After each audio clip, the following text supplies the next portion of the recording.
It's an honor tonight to introduce Sam and Nancy Sutton and Ralph J. Sutton, sitting to my right, and to welcome them here for tonight's program. This might take a while, and I think you'll understand why in just a minute. Sam and Nancy are probably among the most hardworking and accomplished community servants you can meet. But not just that.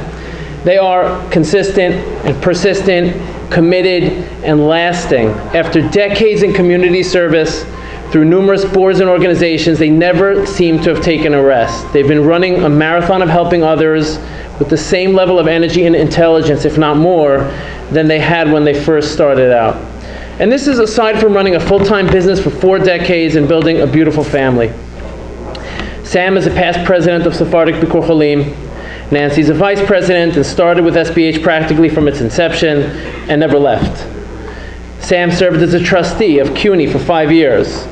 Nancy serves on the board of the Jewish Community Relations Council. Sam was a member of the Board of Trustees of NYU Hospital. Nancy founded and runs MedStar, SBH's medical referral division, for nearly 25 years. In addition to being a captain and working closely with SBH's clients, she founded SBH's first Chinese auction and grand raffle, doing some of the best fundraising in our community. I heard she once gave away a house in a raffle. Is that true? A house. At a certain point, she was raising more money than any other organization or any other individual in the community. Seeing the complications faced by cancer patients and relating to their treatment, Nancy launched and is the CEO of the Morris I. Franco Cancer Center. She's a chaplain. She's a docent at the Museum of Jewish Heritage. Sam founded the Sephardic Community Federation. He founded and is the co-chairman of Teach NYS, affiliated with the OU, to get state and city aid for all New York State yeshivas.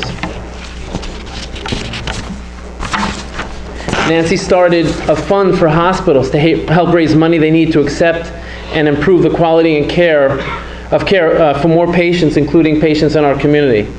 Sam has been a board member and chaired the fundraising and education committees of Sephardic High School. He himself graduated Yeshiva Flatbush and Yeshiva University.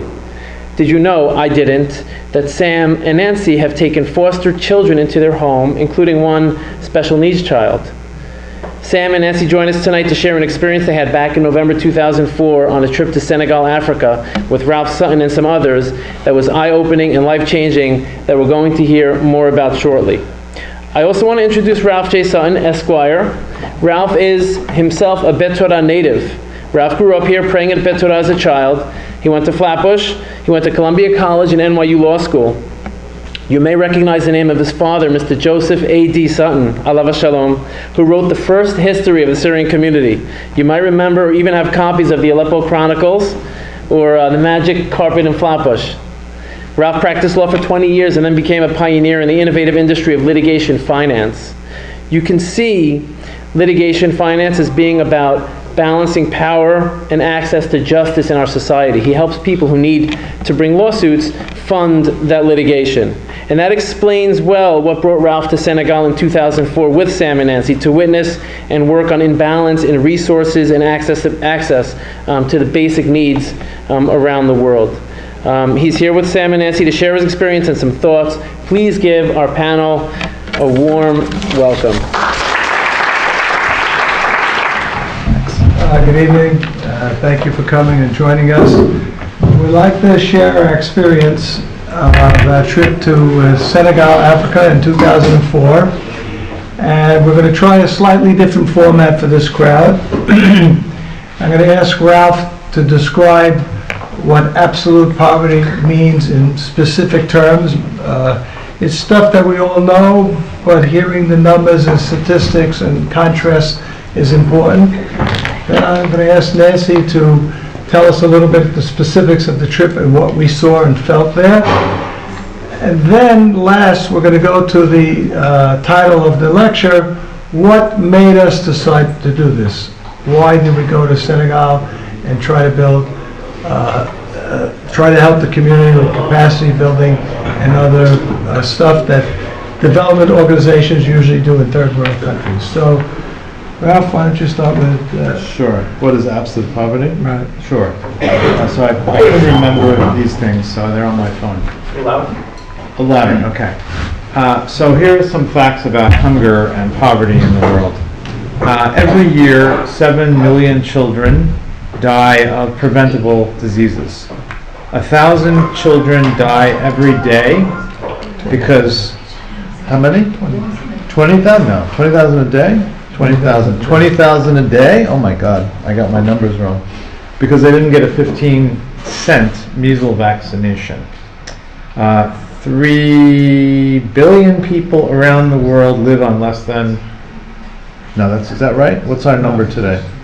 790 something? 790 million people live on less than $2 a day.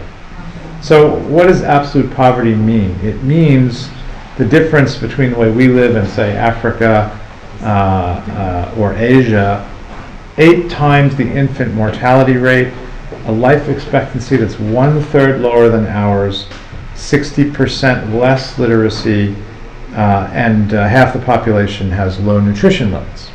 So that's what it is. The brain development of children is stunted by these lack of nutritional proteins. So we began to think about that, and we also began to read a particular philosopher named Peter Singer, who happens to be Jewish from Australia, and he's at Princeton. Do you want me to keep going, or do you want to talk about that? Yeah, so we're going to be talking about the challenge that Peter Singer gave. He is actually a child of Holocaust survivors, and in the 7 books of his that I read, he never mentions the word God once. So we can assume that God is not an important factor in his life, but he has a very high ethical standard. He is a utilitarian. Utilitarian, you will hear from the trolley case and maybe the shallow pond case, is somebody that says, shouldn't we maximize our efforts, our money, our time? Shouldn't we maximize it for the best of the world? Why do something that could help 1 if you could do something that could help 5? And that is the discussion we'll have at the end. He drove us to go see what's going on in Africa and try to do something about it.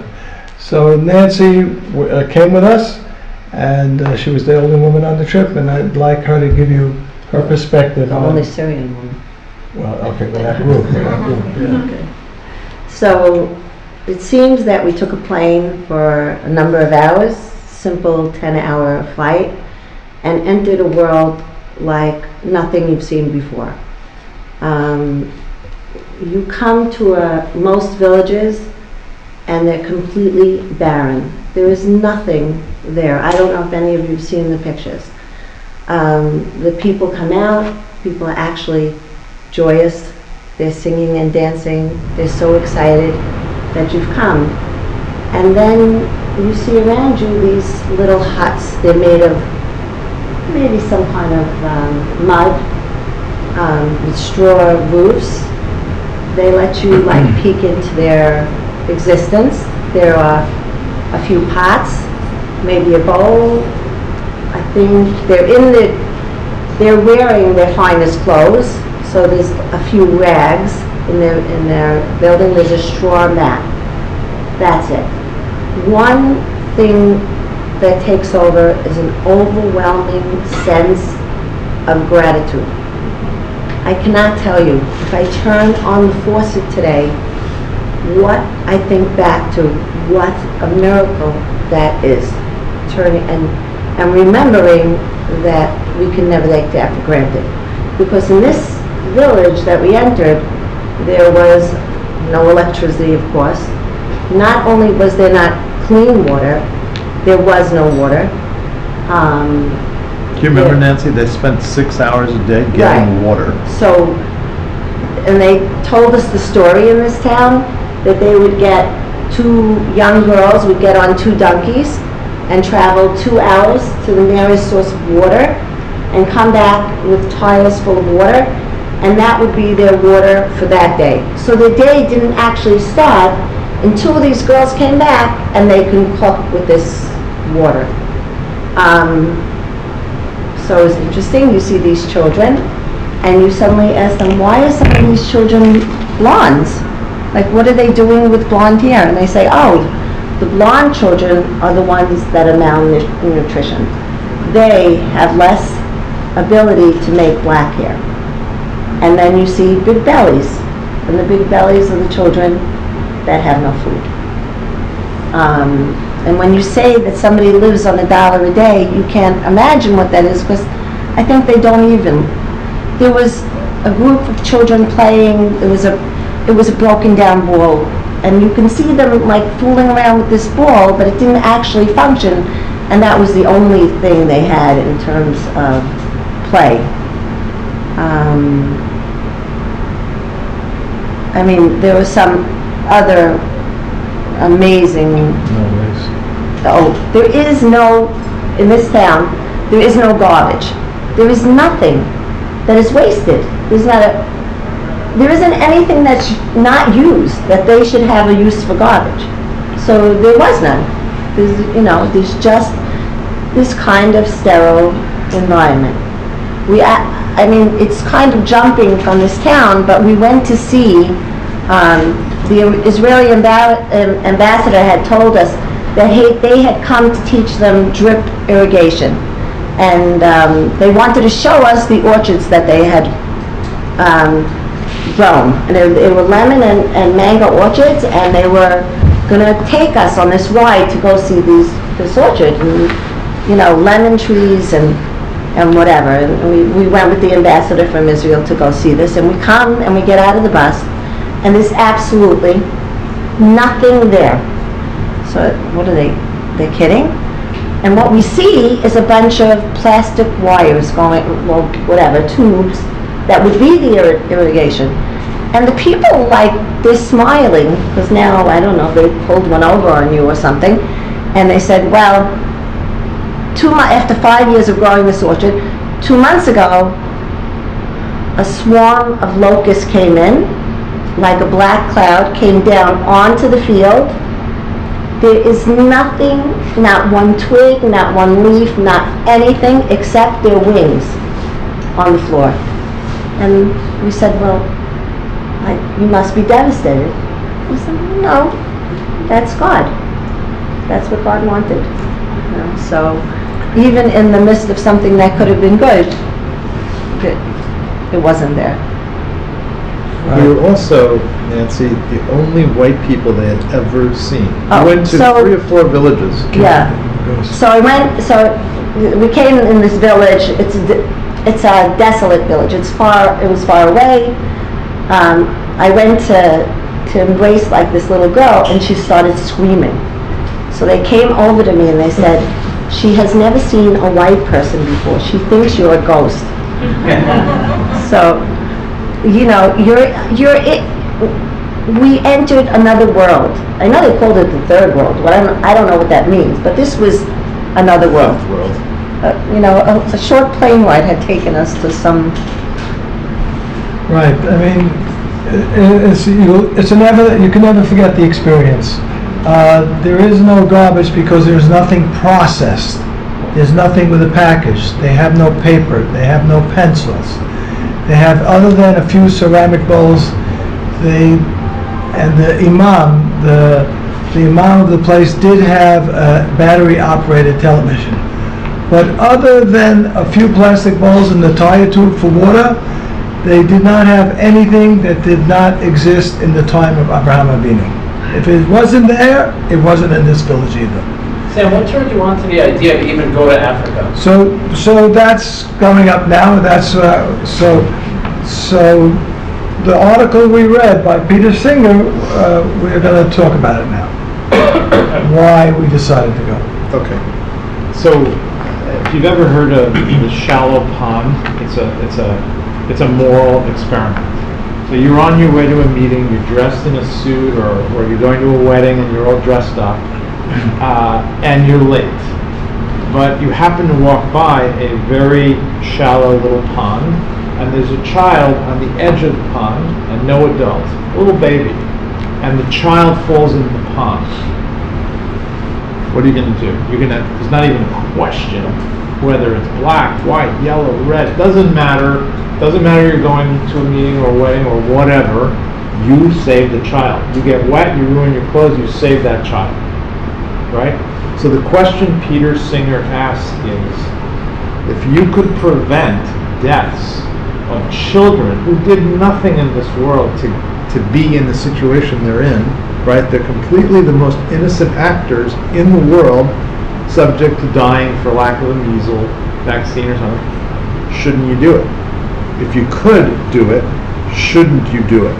And if you don't do it, the bigger question he asks is, are you responsible for the death of the child? So if you walked onto your meeting and the child died, would you be responsible for that drowned child?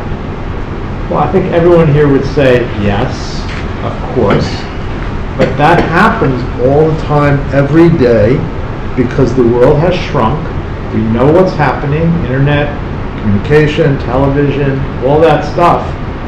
We know what's happening about children dying every day, but It's not our problem. why isn't it our problem?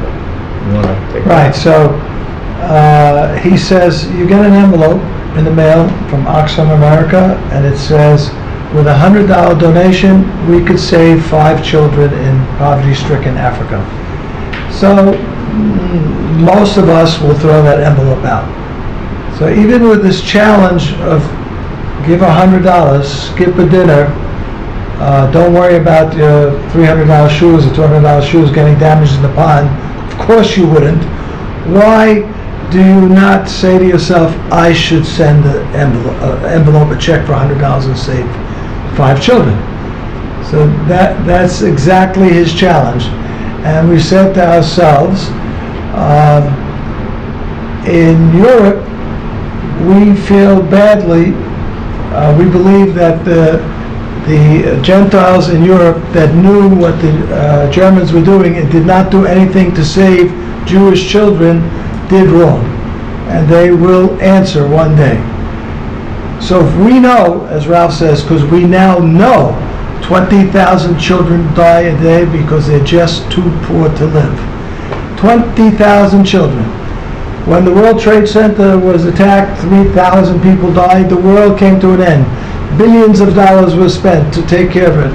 But 20,000 children dying every day, and 99% of the people in our community have never thought about it or done anything about it. Why? So we said, let's go.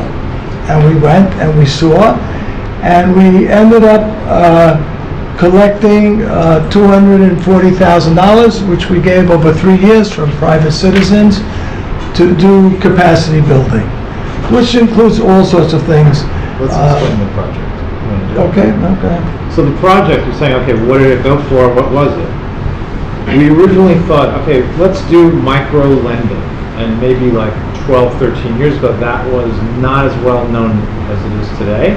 Very interesting topic. Micro lending, get people out of the worst poverty into regular poverty. So we went to talk to people about how do you do micro lending, how could you have a big impact sitting in New York on a lot of people with micro lending, and we learned that micro lending in Senegal is done, and one organization does it combined with farming. And the farming is sustainable agriculture, and the microlending and the farming targets women. Why? Because women take care of their families, women care about nutrition, and as long as women are earning money, the family is going to be benefited. The truth is, in a Muslim country, a man often does not take as good a care of their family as the woman would. So we learned about American Jewish World Service. We met with Ruth Messenger, who was once, city council woman? Borough president. Ran for mayor against Giuliani. Right. And she said, we have a project, and we fund this project, and we will take your group to visit Senegal, and we'll visit this project in particular in a very remote place. We'll also visit, when we're there in Senegal, Ile de Gourée, which is kind of the equivalent for Africans of Auschwitz, which is where all the trade of slavery went through this spot, and people died by the hundreds of thousands, maybe millions, over 300 years, because they were treated like cattle, and they didn't really care. It was so cheap. They were kidnapped from their villages, and then the last place they were kind of collected before they were shipped to the United States and wherever, was this place. So we went there too. It's a UNESCO site. So we went with her and we visited this project, and she put the strong arm on us, and she said, not 1 year, we want 3 years. Remember that? Right. We were funding quite a few things. They actually, in that area of Africa, they have female genital cutting, a pretty horrific act. We funded some money to fight that. They had capacity building. They have an NGO there, non-government organization, which we were going to pay to train, to give lessons how they can fight for their own rights in Dakar, the capital of Senegal. We gave medical and health training because people did not understand when their children got sick until it was too late. We funded nutrition. Anyway, there's a lot of wonderful jobs that you could do, you could finance and help in third world countries. So the reality is, many people in our community thought what we did was wonderful, and many people in our community were appalled or angry or upset that we took our time and effort and sent money to a faraway place, a Muslim country, and that led to many interesting discussions. And even tonight, I was asked, why? Why would you give money to Africa? So I think that's something we want to discuss. We should discuss what the Torah has to say about it. We could continue thinking in terms of the points estimated about empathy for Selim Elokim in the image of God. We'll talk about the concept of Aniye Ircha Kodvim, the poor people in your village or your family or your community should come first. And I mean, these are some of the questions you have, and we want to address them. So rather than talk a little more, maybe we could.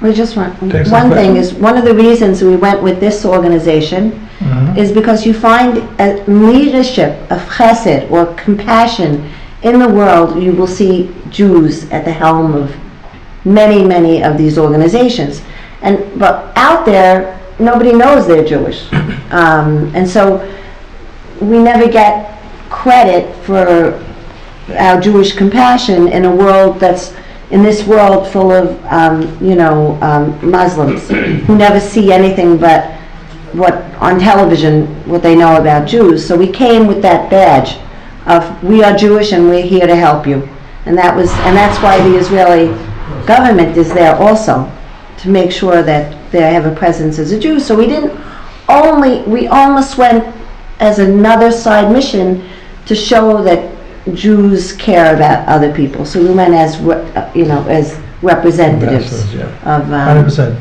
30% of all the development people, the board of directors are Jewish, and that's why AJWS decided to do it. And the first thing Ruth Messenger said at every meeting, we are Jews and we care about Tikkun Olam. She explained it, and it's a mini Kiddush Hashem every time we went. Have you been back since you went in 2004? Well, I have not. There was a gentleman that worked at Asriat, a wonderful man who was our contact, and in the third or fourth year of the project he passed away, and so we sort of lost contact. Yeah, So we lost some of the things. You got on a plane to all three of you, and you went back to the same place you went to in 2004. What changed? So I don't know the specifics of that, but I could tell you numbers. If absolute poverty in the last 25 years, the dollar amount went from $1 to $1.90, right? 25 years, so the same number. There were 1.9 billion people in absolute poverty 25 years ago. In 2005, it went down to 1.4 billion, and now it's under 900,000 as of with projected. 900 million in 2017. So tremendous strides have been made. A lot of it has to do with China and the success of China, because there's only 370 million people in absolute poverty now. There was maybe close to 1 billion. A lot changed, but the specifics of this village are really unimportant. Why? Because any kind of development work, most development work you do today that is already vetted out and they know which things work and doesn't work, you will make a difference. You will make changes. So I'm asking you, in 13 years, what difference was made that? I don't have the specific details of this village, but worldwide, yes. Look, that's like, the getting credit for the pond rising. The economy of the world increased, China became more of a power, and that lifted a lot of. No, but I have this article here So, that. I'm not being. No, I'm saying this kind of work has an impact. I'm not saying it doesn't, and that's not my contention at all. Please forgive me if you think it was. I'm just saying, in 13 years, you went there and it was nothing. Now, 13 years later, I'm just trying to estimate what actually was done in that place, and you're giving me statistics that are global. I don't have the specifics. My question to you is... Let me try to answer you. Let me try to answer you. Okay, let me just put a fine point on the question. Sure. What impact would I have going to one of these countries, doing something that I think might make me feel good and might make the people feel good at that moment? And 13 years later, if I went back there and nothing much has changed, what did I do? No, a lot has changed, but I don't have the specifics. Okay, Rob? So the answer, Charles, I think to the question is, in our case, in the program that we were involved in for around 3+ years, it was not a smashing success to our knowledge. At the time our involvement ended, we did not think they had achieved what they had promised they could do, right? So the answer to your specific question is, we don't know today what's different. We know that they trained hundreds of women. We know that they also built the capacity of that organization, and then the leader died. So was our effort in vain, is really your question. And the answer is, it certainly was not in vain, but we're not going to be well positioned to tell you what impact the hundreds of women who got trained and the other networking they did as an advocacy program that they were training them to do. We can't really tell you the impact of that. But just as a point of curiosity, you guys invested a lot of time, energy, money, and political and social capital. And it's saying that how you got abused and questioned about this. Doesn't it strike you that 13 years later, you don't even know what's going on? So the most important thing about the thing we did was, for us, I think, was that it widened our perspective and it allowed us to think so much broadly about empathy, so much more holistically about the world we live in at this moment and how our responsibilities as Jews and separately as people, maybe. Like, I think we don't follow the medicine of the Gemara, right? We don't do that. And there are ways in which our communication ability today is so different that when you were in your city back at those days, you really weren't able to know what's going on somewhere very far. The world is different now, and we, living at this time for 80, 120 years, whatever we get, we have to think about that. We have that responsibility. The fact that it's not on top of our minds because our political system doesn't talk about it, and our media doesn't pick it up in the 24-hour news frenzy that we're all subject to, doesn't mean it isn't real. And we'll ask ourselves at the end of our lives, all the work we did, the great community work that people in this room do all the time, it's really the best thing we maybe will remember besides family.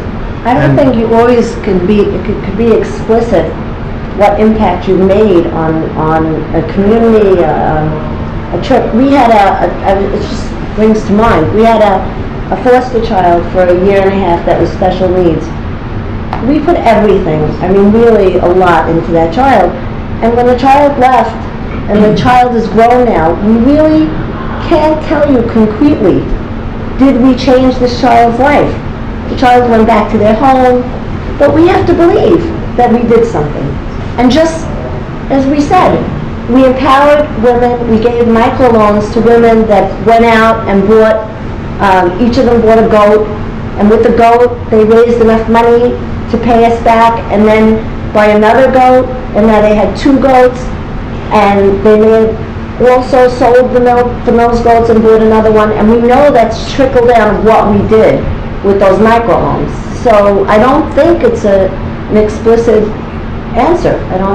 I think you have to believe that there was an impact. Moshe? Yeah. Do you admire us and respect us for Am I very good looking? Not really. But I'm not allowed to comment on your wife. Thank you, Robert. I'd like to make a statement, and I have a question for both of you.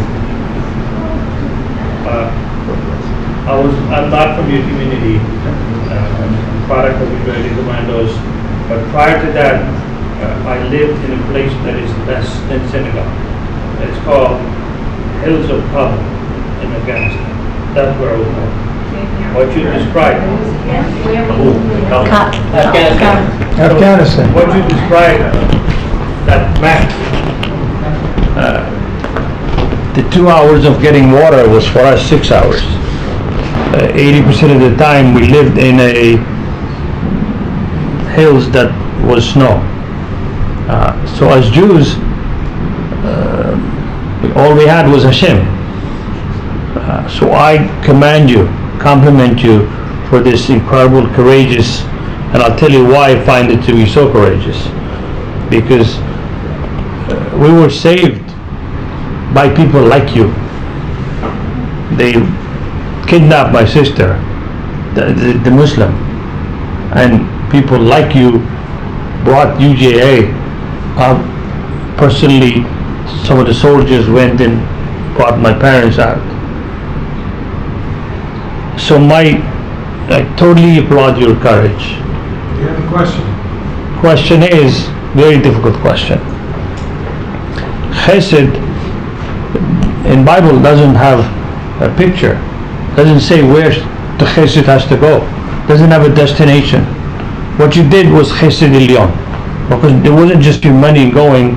So being Syrian, which I am very familiar with your community, some of my friends I know for 45 years. Some of your best friends. How do you, the two of you, how do you deal with the fact that your own community, who is from Syria, who saw adversity in the hands of Muslim, sees a Gibor. Gibor is a hero in my world. A Gibor and Giborah going to give their own time and money in criticizing you. How do you deal with that?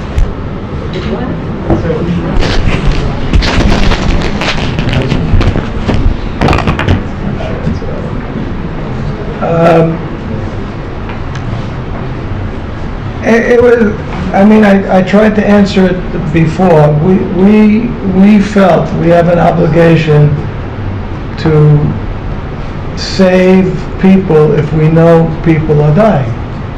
And when you do something, good deed, you're supposed to be applauded. But instead of being applauded, you criticize. How do you get that? Look, there's a saying, no good deed goes unpunished. The world is a very interesting place. One guy's a saint is another guy's villain. Look, in 1846, there was the Irish potato famine. The Irish potato famine, 2 million, there were 6 million people in Ireland at that time. 2 million people left for the United States and other countries. 2 million people stayed and 2 million people died. And in Ralph's shul, Sherit Yisrael, Rabbi Lyons, or Reverend Lyons, as they call him, got up and went to say that we are going to give money to the Irish potato famine. The shul was in uproar. No, this was the richest shul in the United States at the time. No, we have to take care of our poor here, we have needs, the yeshiva, and so on and so forth. So those same arguments happened in 2004, even though we're living in one of the richest Jewish communities in the history of the world. But the arguments were the same. So you either have to believe that this is what Hashem wants, and or you have a much more narrow view in life. As many people had the narrow view as thought maybe we're doing something good. Interestingly enough, in 1947, this amazing story, and the president of Ireland came and they told them this story. In 1947, members of the Irish Catholic community of New York City came to She'erit Yisrael and knocked on the door and gave them a check. Did they? They gave them a check for $2,000. So the sexton, the Shamosh sexton, as they use that phrase there, said, "What is this for?"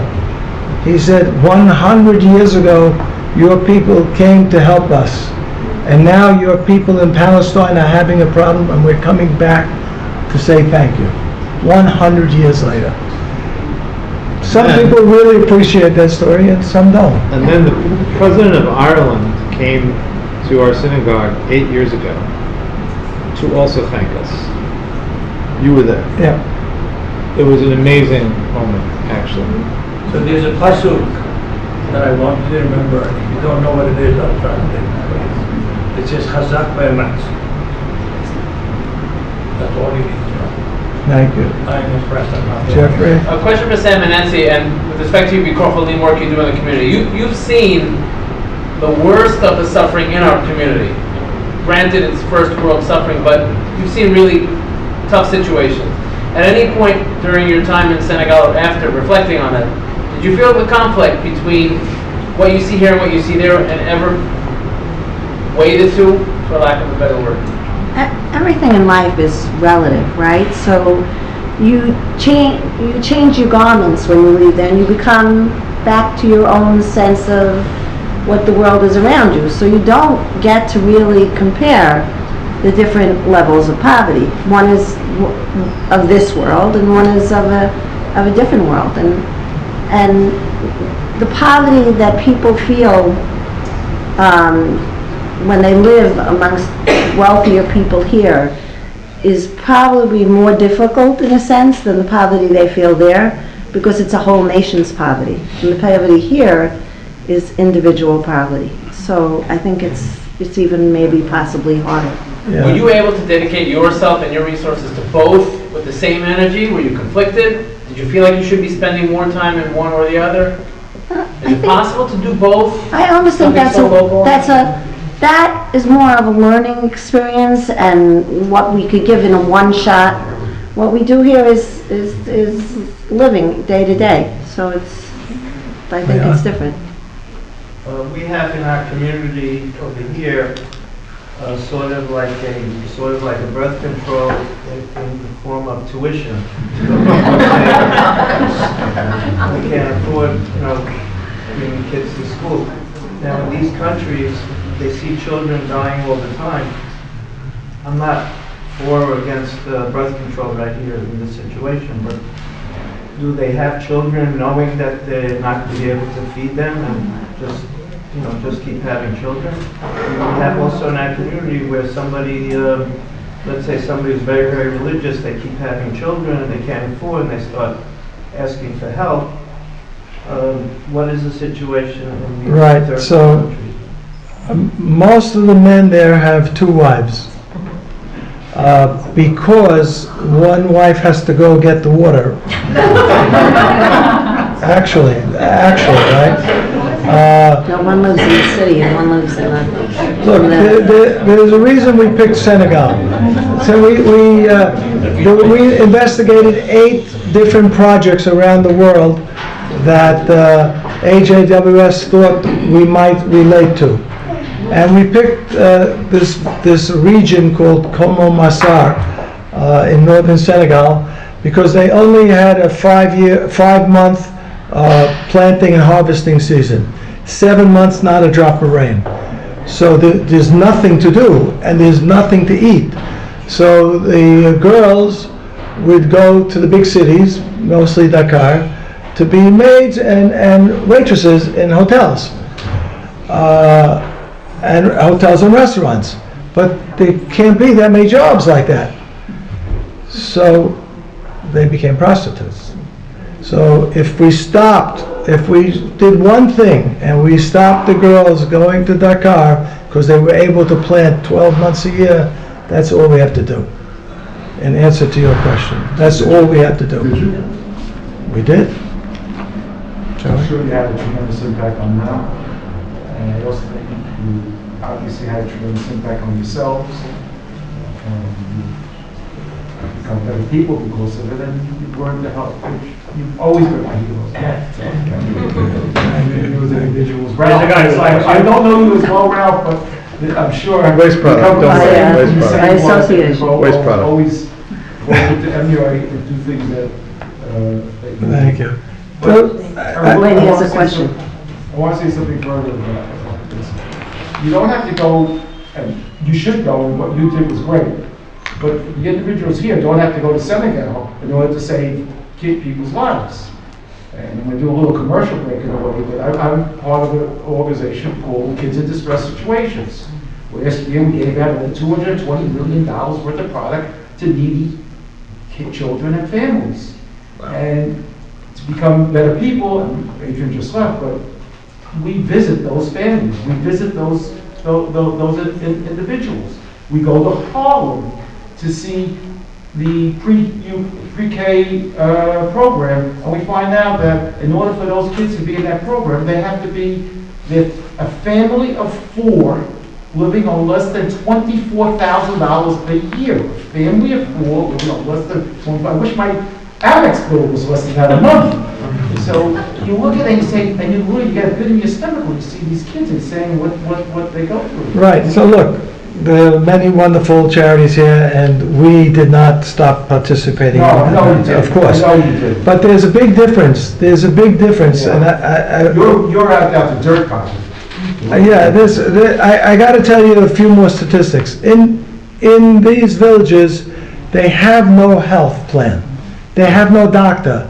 They don't have enough money to get on the bus to go to the town. There is no medical. There is no schooling.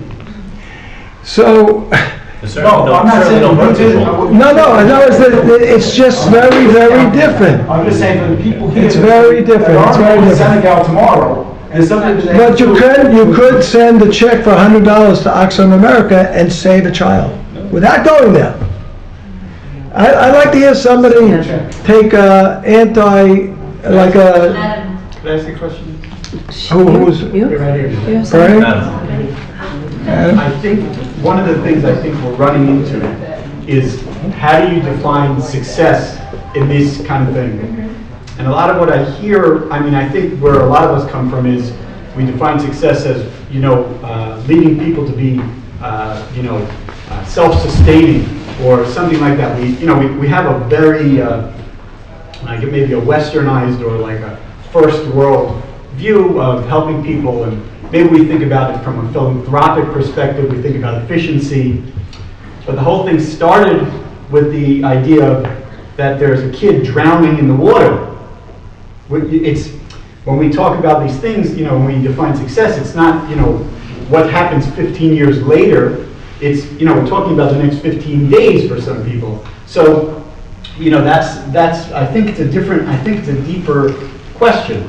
You understand what I'm saying? It's, how do we define success in something like that? Well, we don't feed them a meal. We try to teach them how to fish.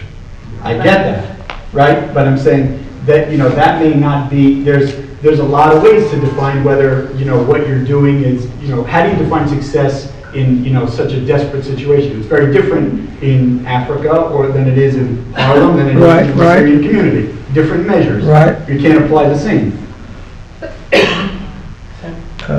No, not you. Someone else? Esther. First Esther. I don't know if it's a question. I'll just say that I had a thought experiment with my kids the other night.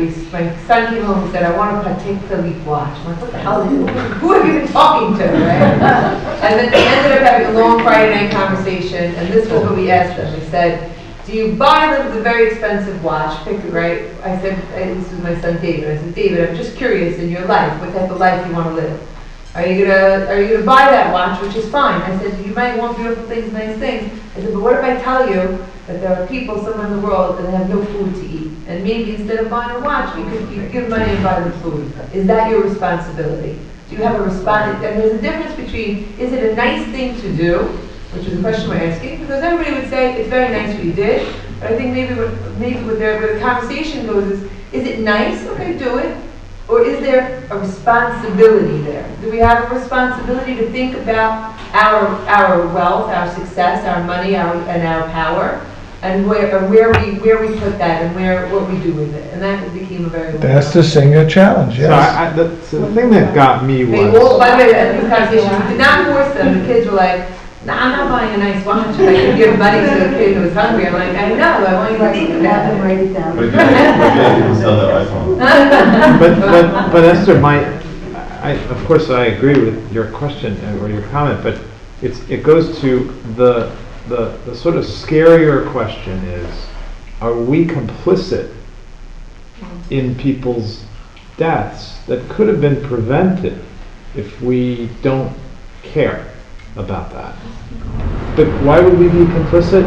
Because we could do something and we don't. And we have a lot of money, and it doesn't take that much to save lives or to help people get from almost poverty, the worst poverty, and one doctor for 35,000 people.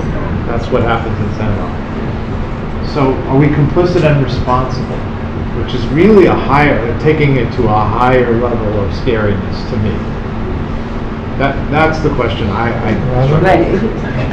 Sam, if you had to give a formula... No. Wait till you recognize, Robin. My question is this: do you think that there's a greater awareness now because of people like Nicholas Kristof and Sharon Dunn, who wrote that book, Half the Sky, about saving women and creating these microloans and protecting? Is there an awareness now, there is. Say from Warren Buffett and Bill Gates and all these foundations that are looking to help all these kinds of people? Absolutely. There's been a big change in the last 25 years. So there is a greater awareness, you would say. 100%. Yeah, and the United Nations, I hate them, but they adopted something called Global Millennial Goals to bring down poverty and infant mortality and all these kind of statistics. And some of them, they really made progress, and some of them they haven't. But they're clear goals that all countries are asked to sign on to and sign on to. We sign on to. That was in 2005 with the goal of 2020, and a lot of these rates are dramatically improved. And Norman. Why we don't respond to those requests for money, like $100 donation or this or that. What about corruption? I don't do it because I'm thinking, you're not going to get it. Are they going to get 10%? Right. If the whole world is full of corruption, right. All the money that we're giving, nobody's seeing it, so what about that? Right. So there are many, there really are, there's a list there. There are many, many reasons to say that there's a big difference for sending money to Africa versus the kid drowning in front of you. The distance from the problem, social proximity, informational directness. Are you really going to save somebody when you send the money, like you asked? Saving an individual life in front of you versus everybody in a general sense. You are a unique saver when the kid is drowning in front of you. If it's not you, nobody else. Corruption. A lot of people could save the kids in Africa. So those are real questions. There's a book by Peter Unger answering. He has 17 reasons why people say, I don't have to help. Yours is one of them. Yours is one of them. And he explains, and I think he explains the actual cost of providing salt pills, one of the explanations, to a child to save him from malnutrition is something like $2. He says, let's multiply it by 20 times for corruption. So it costs $40. Send $40. It should only cost $2, but corruption and 40. Send 40. That's how he answered your question. Any other? Okay. No, he's good. Sammy, how much of my money should I give to Africa, and how much should I keep in Brooklyn? Check with your rabbi. Check with your rabbi. We asked the question question on Sunday to Rabbi Sachs, and he gave us an answer, and we want to know if your answer. I'll tell you what my answer personally. My personal answer is. Yeah, we want to Answer your question? My question was, to balance what you said earlier about a utilitarian viewpoint, if $1 sent to Africa can do more than $1 spent here, then you should send all of your dollars to Africa. In theory, right? Nobody's really doing Right, that. in theory, how do you balance that with Rabbi Sachs' viewpoint of, balance, 10% outside, 90% inside? Okay, I like that. That's good. 10%? I'll accept it. My answer 10%? to your question is, you That did should pay your only- that should only 10% happen. in your community, In the Jewish world. and anything you do past But we're still 10%, you can better. go wherever you want. But you cannot miss the first 10. But what was Rabbi Sachs' answer? 90-10. 90 here, 10 there. 90 of your charity money should stay closer to home, and 10% you can use for extra. Jewish and non-Jewish was the 90-10. Oh, not right. Jewish and non-Jewish. Yeah.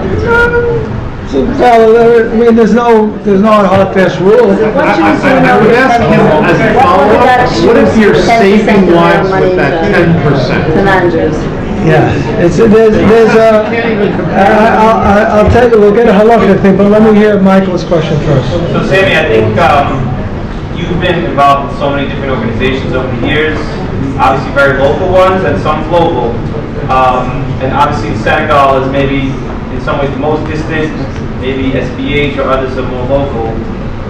How as an individual do you, just personally for you, do you gauge, in terms of time allocation or mental energy or devotion to local causes that your fire hose is going to have stronger reach, whereas some of the distant ones, it's hard to sustain, you don't have the organizational strength, you're still involved in state, initiatives and things in France, so how do you devote your time amongst very local things where you can have probably the most impact, your personal involvement, your leadership, your communal efforts, and things that maybe are harder to measure because in hindsight you just, you put in your time and you just don't know.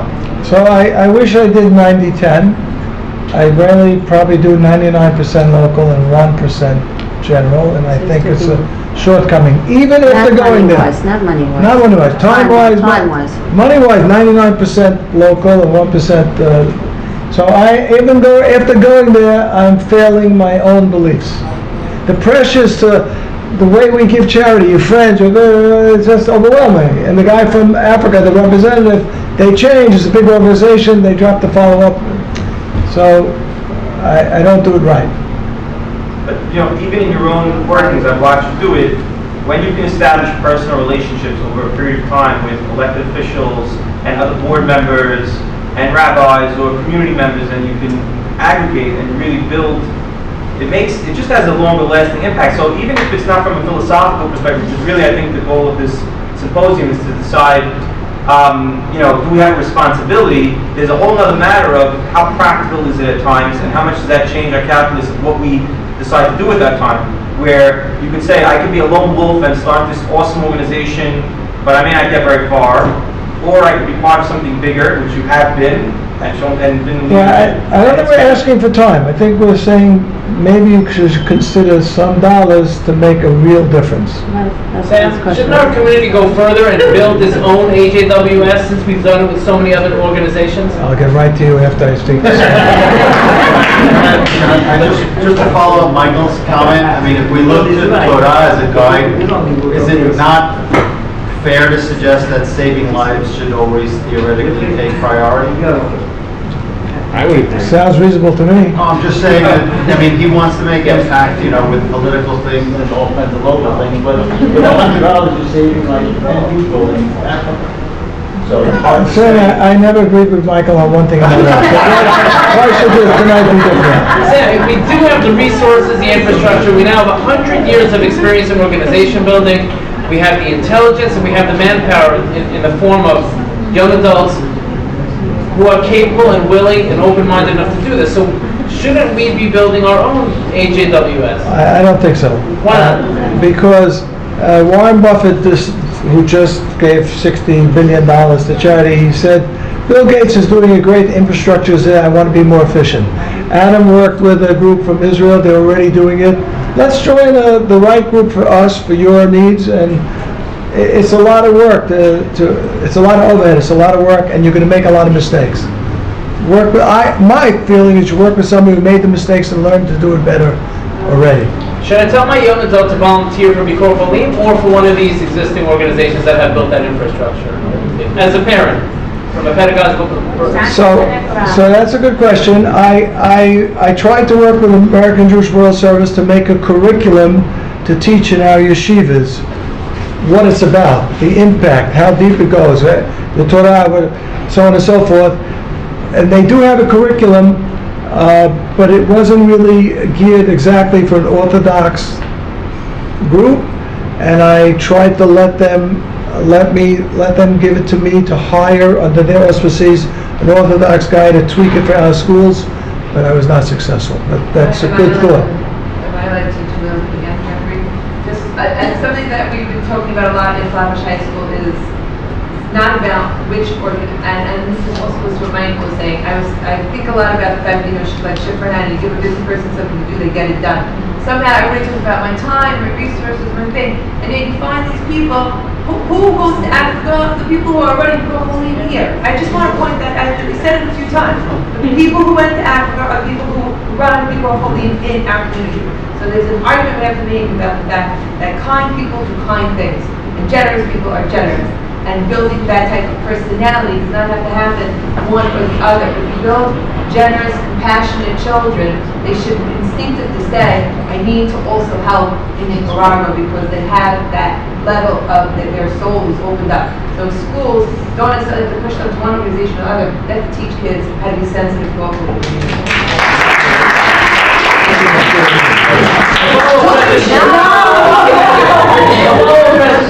By the way, the compulsory portion of our segment today is ended. President, from a pedagogical perspective also, when I teach my kids these things, should I be teaching them specifically in the name of Judaism? I think always they should know the source of where their heart and soul is coming from, is that this is the Torah's teaching, this is the place of belief, that this is the system of the life that we live. But I really want to say that Chesed and Flatbush, this is the conversation we're having every day, which is not about Flatbush. The conversation we're having every day is, I don't just want them to go to the Yachad program, I want them to have a relationship with a kid from Yachad, because then they're going to always be a kinder person to other regular people, and that's so important. In support of Esther's position, let me quote the Rambam. Poor Gentiles should be supported along with poor Jews. Gentile sick should be visited along with the Jewish sick.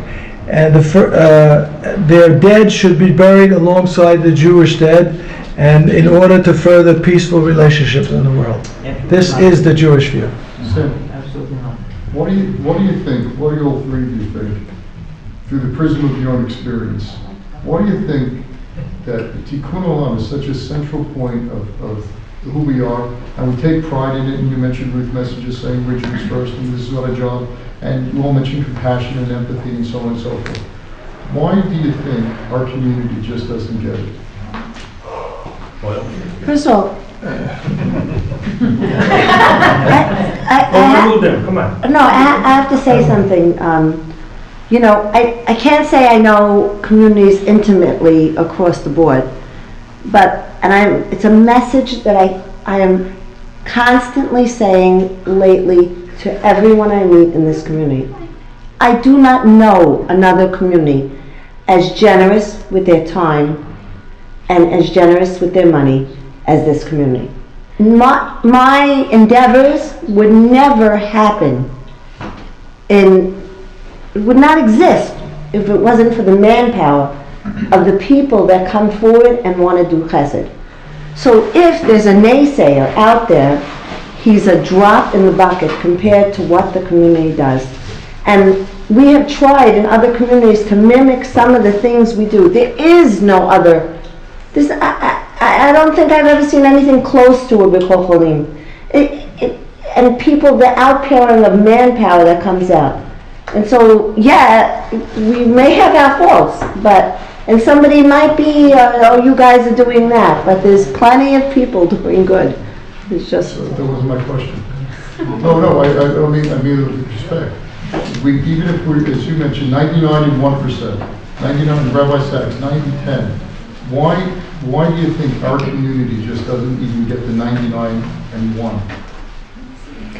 I'm going to take a shot at answering it, but first, Martin.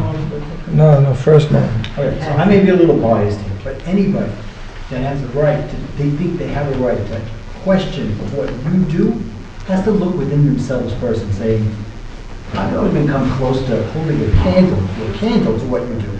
How could they question you? And I give you a lot of credit for being able to say, okay, and you don't answer that because it's a fantastic thing. Their ability to come and question you shows you their inability to understand this entire thing of empathy. All right. Okay, Charles. So You're very rude to Martin just now. Not no, he's telling me, he's confirming, he's following up. Thank you. Thank you. That wasn't a question.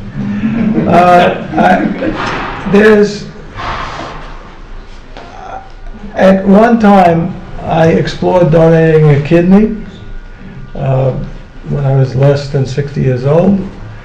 And so I went to Montefiore Hospital, and you fill out forms, blood tests, so on and so forth. Then they interview you. They want to know, if you're not giving to a blood relative, why you're doing it. They want to make sure you're not crazy. They don't want crazy kidneys. They don't want crazy kidneys. Because the Gemara says the thing is in the kilayot. Originally, the old world believed that kidneys had emotion. So anyway, they don't want you to give away a crazy kidney. So she told me, look, we have every ethnic group here. And there's only one ethnic group that insists on giving to its own ethnic group. All the others don't care. And that ethnic group is Jewish people. Does that come from 3,000 years of persecution? Does that come from survival? I don't know. I can't answer your question. That's a sociologist question. But it's not only our community. It's true of Jewish people, not exclusively, not only, but us more than others, according to this lady. So I really don't have the answer. I could try to answer that. And I say it as someone who grew up here but doesn't live in the community anymore. I think the community is so proud of the great things it does and has accomplished that it really sees itself as a unique, set apart, fantastic enclave. And Ashkenazim, we might interact with them, but from inside the bubble, it's usually less immediate, their needs, right? So take that now to non-Jews. It's even more far from the experience. And that's the sort of trade-off of having an incredibly intense, wonderful community, seems to me. So own success hurts us in many other ways. If it doesn't have to, it just is a natural byproduct of looking more internally at who needs what right here, right? But it doesn't have to. That, I think, is the point. It doesn't have to. Well, we got cut off by the Sam, do you want former to president. So why don't we turn to the panel for some closing remarks, if you have 60 seconds to offer, and otherwise we'll just I'm done. take this out to the lobby. Okay, there's somebody. Yeah, I'll talk to you in the lobby. But my last. Isn't almost every single community the same way? Like, if you look at other communities, how do you No. Doesn't every community stick to its own community to some degree? Oh, to its own community? Like, everything comes first for their community. In that sense. Other Jewish communities, but not all communities. not as much. Less. They, of course, Chinese, Korean, but not as much. I do want to formally thank the three of you for coming and sharing. I don't know if you told your story 13 or 14 years ago when you came back. I never heard it.